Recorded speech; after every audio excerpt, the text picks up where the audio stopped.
Miss Granger. Such a good moment. And the fact that she hits him with a fist, and it's not like a spell or something, it's actually like a physical hit. There's something very satisfying about that. Campaign. He for she, I must say, is a solidarity movement, a partnership between women and men based on a shared commitment to fight against the persisting inequalities faced by women and girls. And now let's turn to a young woman who has chosen to lend her voice to this very important solidarity movement. She's a leading British actor, an advocate for gender equality in her own right. She's been involved with the promotion of girls' education for several years. As part of her humanitarian efforts, she's visited Bangladesh, Zambia, recently returned, as we just heard, from Uruguay on her first mission with UN Women. Ladies and gentlemen, please join me in welcoming to this stage our co-host and the UN Women's Global Goodwill Ambassador, Emma Watson.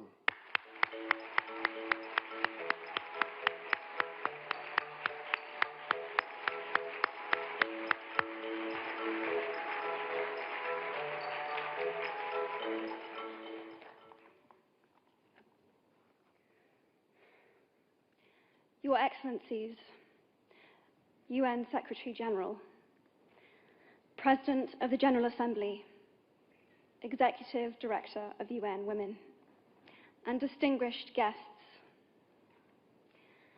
Today, we are launching a campaign called He for She. I am reaching out to you because we need your help. We want to end gender inequality, and to do this, we need everyone involved. This is the first campaign of its kind at the UN. We want to try and galvanize as many men and boys as possible to be advocates for change. And we don't just want to talk about it. We want to try and make sure that it's tangible. I was appointed as Goodwill Ambassador for UN Women 6 months ago. And the more I've spoken about feminism, the more I have realized that fighting for women's rights has too often become synonymous with man-hating. If there is one thing I know for certain, it is that this has to stop. For the record, feminism, by definition, is the belief that men and women should have equal rights and opportunities.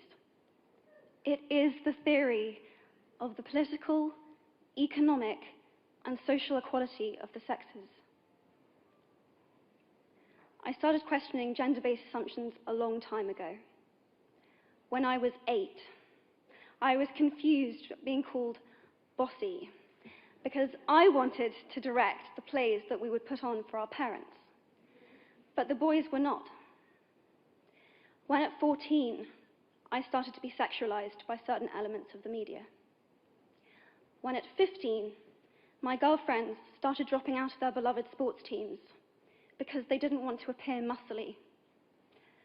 When at 18, my male friends were unable to express their feelings.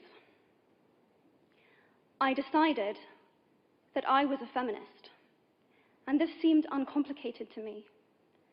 But my recent research has shown me that feminism has become an unpopular word. Women are choosing not to identify as feminist. Apparently, I am among the ranks of women whose expressions are seen as too strong, too aggressive, isolating, and anti-men, unattractive even. Why has the word become such an uncomfortable one? I am from Britain, and I think it is right that I am paid the same as my male counterparts. I think it is right that I should be able to make decisions about my own body. I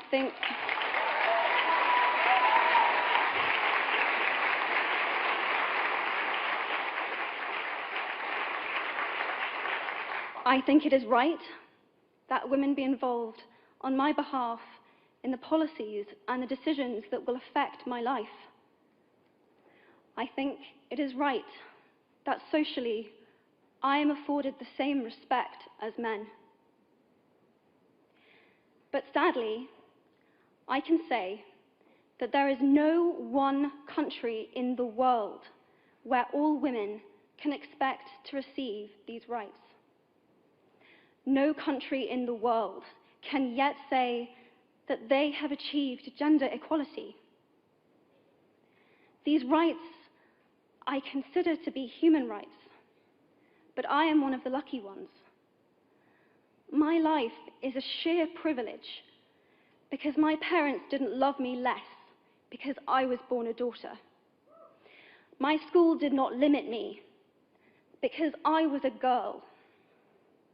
My mentors didn't assume that I would go less far because I might give birth to a child one day. These influences were the gender equality ambassadors that made me who I am today. They may not know it, but they are the inadvertent feminists who are changing the world today. We need more of those. And if you still hate the word, it is not the word that is important. It's the idea and the ambition behind it. Because not all women have received the same rights that I have. In fact, statistically, very few have been. In 1997, Hillary Clinton made a famous speech in Beijing about women's rights. Sadly, many of the things that she wanted to change are still true today. But what stood out for me the most was that less than 30% of the audience were male. How can we affect change in the world when only half of it is invited or feel welcome to participate in the conversation? Men, I would like to take this opportunity to extend your formal invitation.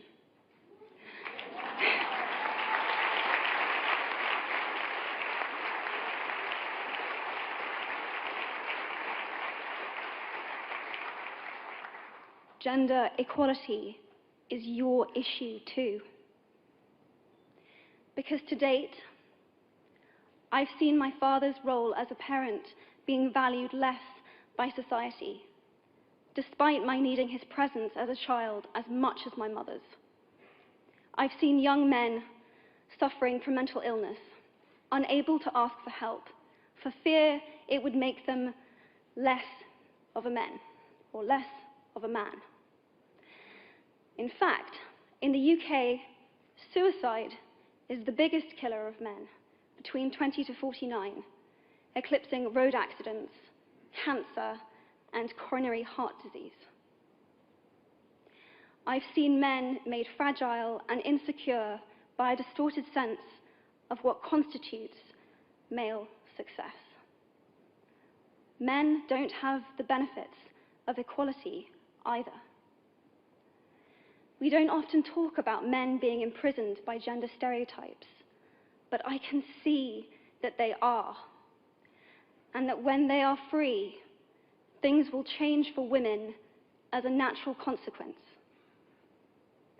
If men don't have to be aggressive in order to be accepted, women won't feel compelled to be submissive. If men don't have to control, women won't have to be controlled. Both men and women should feel free to be sensitive. Both men and women should feel free to be strong. It is time that we all perceive gender on a spectrum instead of two sets of opposing ideals.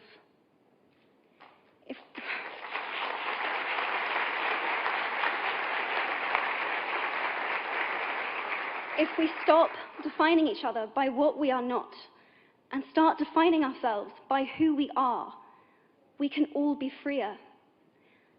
And this is what he/she is about.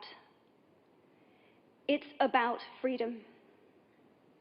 I want men to take up this mantle so that their daughters, sisters, and mothers can be free from prejudice, but also so that their sons have permission to be vulnerable and human too.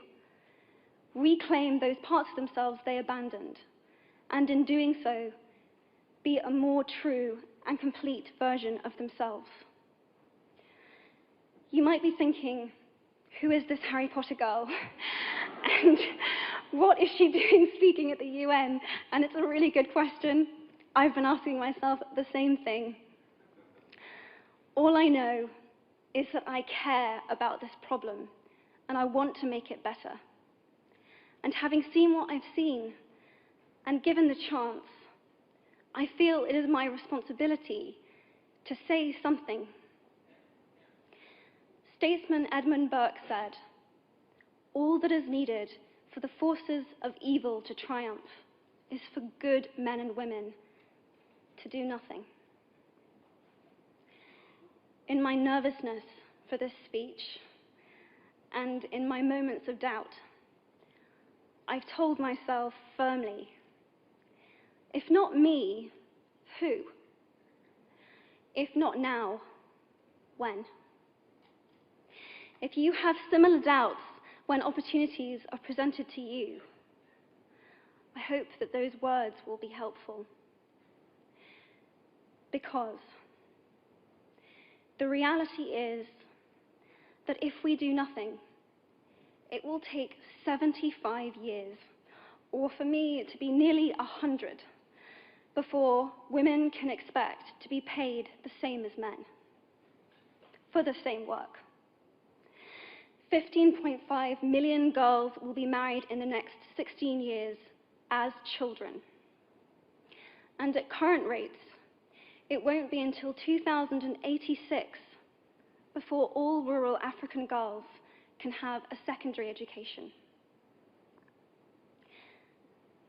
If you believe in equality, you might be one of those inadvertent feminists that I spoke of earlier. And for this, I applaud you. We are struggling for a uniting word, but the good news is that we have a uniting movement. It is called heforshe. I am inviting you to step forward, to be seen, and to ask yourself, if not me, who? If not now, when? Thank you very, very much.